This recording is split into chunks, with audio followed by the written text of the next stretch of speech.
చల్లగాలి మోసుకొచ్చెరా సేను శిలకల ముచ్చట్లు దారి పొడుగు సెట్ల కొమ్మలా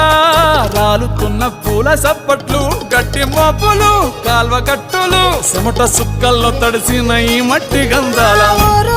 పల్లెటూరు దీని తీరే అమ్మ తీరు రంగులోన దాసి పెట్టి కొడుకుకిచ్చే ప్రేమ వేరు ఊరు పల్లెటూరు దీని తీరే కన్న కూతురు కళ్ళ ముందే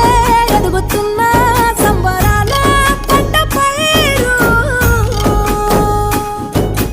వంద గడపల మందన పల్లె గోడ గట్టని గూడు నా పల్లె చెరువుల తుల్లటి జల్ల షాప్